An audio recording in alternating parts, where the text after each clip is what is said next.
Namaskar girls. How did you do your quarterly examination? I think you have all done well. Let us continue our chapter today. Till now we learn the fifth chapter, market structure and pricing, isn't it? First we study what is the meaning for market, where the word market derived from, and what is the meaning for the word marketers, isn't it? It means trade. Then we study the classification on basis, isn't it? Area, time, quantity and competition. Under the four category, we are classified the market into four groups. First one under area, local market, regional market, national market and international market. Under time, we have four types. Very short period, long period, very long period. And under quantity we have two types, one is wholesale market and another one is retail market. Under competition we have two types, one is perfect competition, the another one is imperfect competition. Under the perfect competition we have seen the price determination in the short run and also in the long run.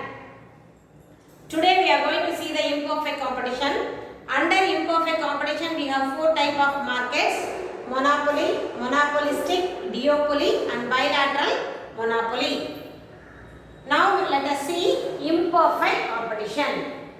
The concept of imperfect competition propounded by John Robinson in the year 1933 in England, and in America it is developed by E.H. Chamberlain.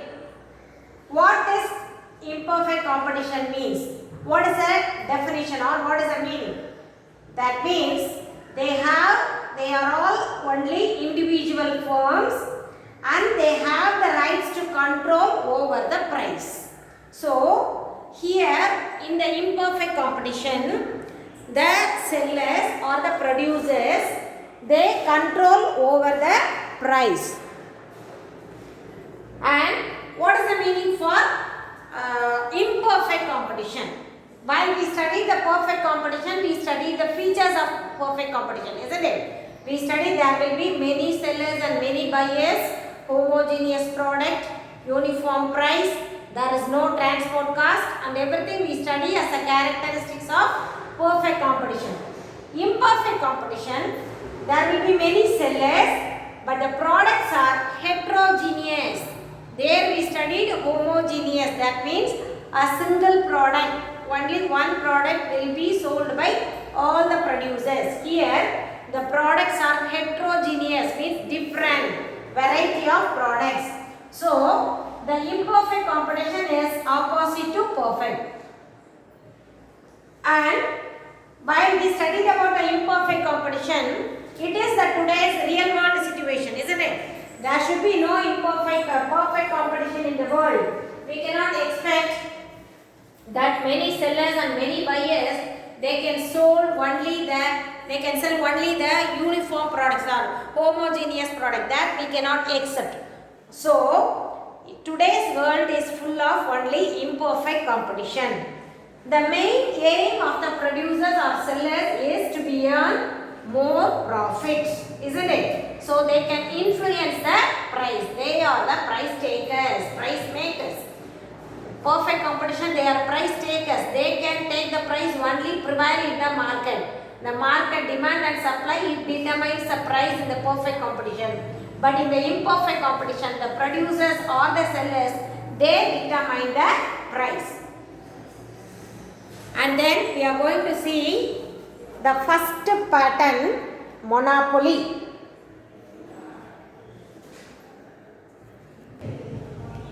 Now let us see monopoly. Monopoly is the word derived from the combination of two words, mono and poly. Mono means single, poly means seller. So monopoly means single seller. Monopoly is a market structure with the character or feature of a single seller, and the products will be unique. Only then he can get more profit, isn't it? So the products will be unique there should be no close substitute product, and there should be the restriction for a new firm to enter the market. So this is the definition of monopoly. Monopoly is a market structure characteristics with a single seller with a unique product and also with a restriction for the entry of new firm. And what are the features of the monopoly? As I said, there should be a single seller or single producer producing a product. He may be a single seller or single producer producing a product, and then the product will be unique. No other product has the character of this product. So there is no close substitute to the product produced by the particular producer, and there should be a restriction for the new entry in the firm. So the strict barrier for the entry of new firm. And here the monopolistic is a price maker. As I said, he decides either the supply or the price. If he wants to get more profit, he controls the supply. By controlling the supply, he can create the demand. By creating the demand, he raises the price. He earns more profit. So, he is a price maker, and the profit earned by him is mostly abnormal or maximum profit. And then we are going to see the sources of monopoly. There are three sources of monopoly. One is natural monopoly, and state monopoly, and also legal monopoly.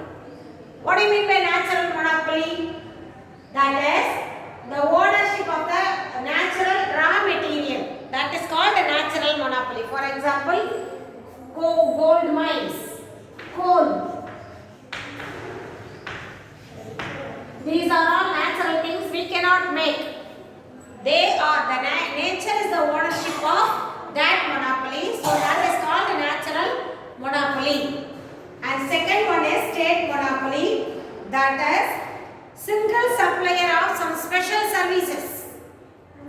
In India we have railway, isn't it? So there is no substitute for railway. It is only owned by the government. So that is state monopoly. That is a single seller or the single supplier or the some special supplier of a product. And then the third one is legal monopoly.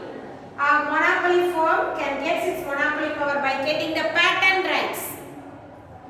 While we are Xerox shirts and ISI and some special patent rights they have, isn't it? None other than use their patent rights. So that type of monopoly is called legal monopoly, getting the patent right. ISI trademark, isn't it? So that is a patent right. And then the name they are giving. For example, if you say the Hyundai car, they have the emblem like this.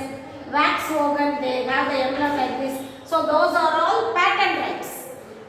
None other can use that patent. That is patent right. That is one of the monopoly trademark from the government. As I said, ISI. The government is giving the ISI symbol, isn't it? That is a trademark. For such products, we cannot use the local products. The same product, we cannot use the ISI. So that is called legal monopoly. And then we are going to see the price and the output determination under the monopoly.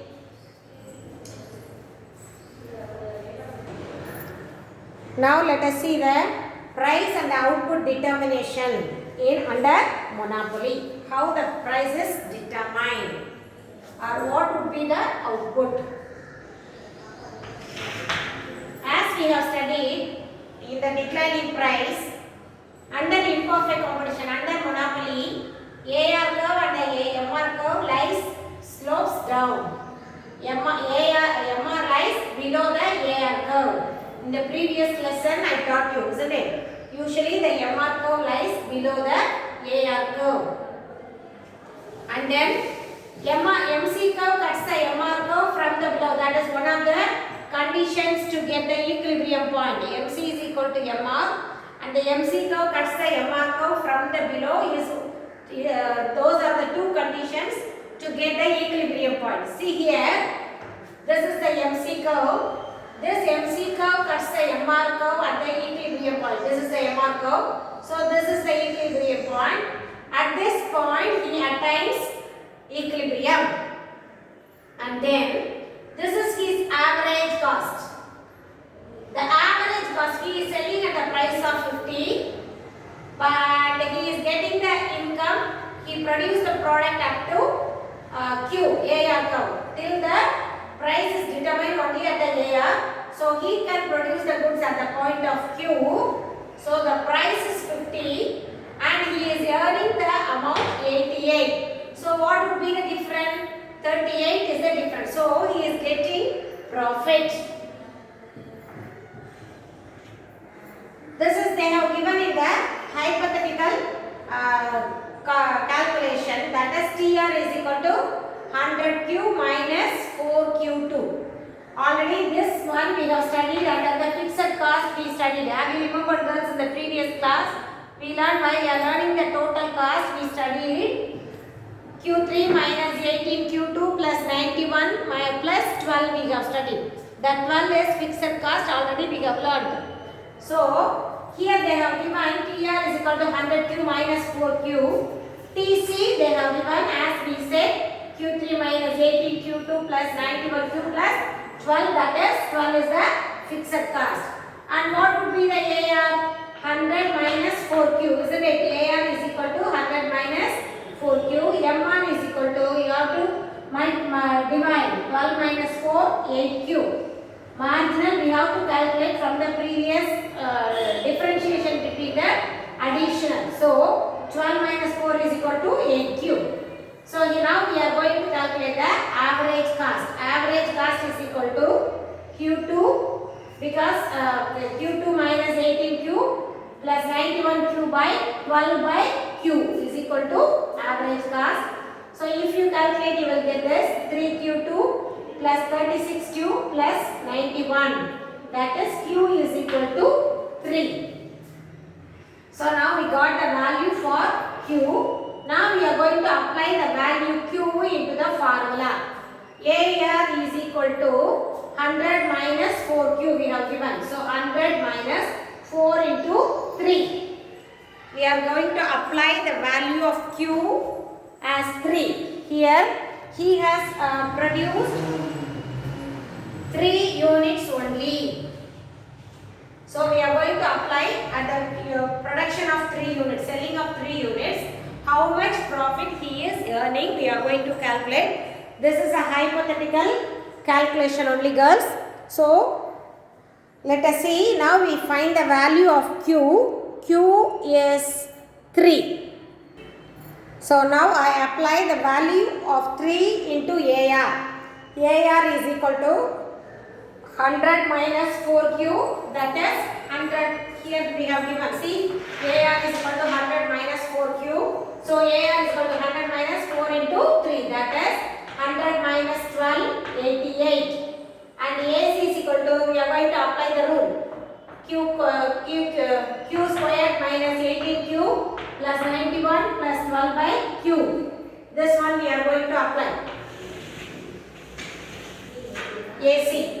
AC is equal to Q squared, that is 3 squared minus 18Q, 18 into 3 plus 91 into 3 plus 12 by 3. How will you get?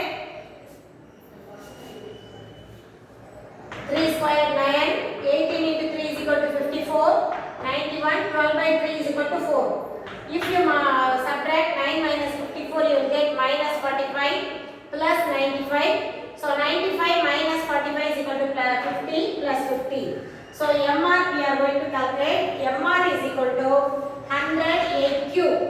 So this one first, this we are going to calculate the second, this one third. 100 minus 8Q, that is 100 minus Q of the value 3, 8 into 3, 24, 76. Now I am going to calculate MC. 3Q squared minus 36Q plus 91. That is 3 into 3 square minus 36 into 3 plus 91. You will get 10. So this is the hypothetical calculation they have given. So at the point of 3 units, see the diagram at the points of 3 units, the MR is greater than MC, isn't it? MR is greater than MC. And then when he exceeds the output, MR is less than MC. And the monopoly will be get the equilibrium at when MR is equal to MC. Do you understand, girls? So here, this is the equilibrium point. MR cuts MC.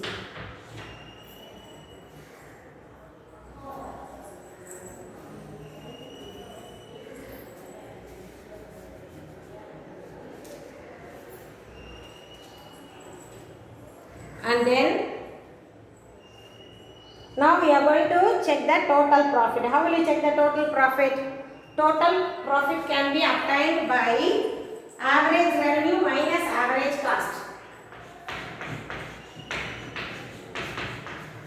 Minus average cost into total output. So replace the value here. What is TR? TR is equal to 100, isn't it? Total, if you want to calculate the total profit. Total profit, AR we find the value. AR is equal to 88 minus AC is equal to 50 into total output is equal to 3. Q is equal to 3, isn't it? So 38 into 3, 114. That is his total profit. Do you understand, girls? So this is a hypothetical diagram they have given and also the explanation. Next we are moving on to the price discrimination under monopoly. How the price differences under monopoly. That we will see in the next video.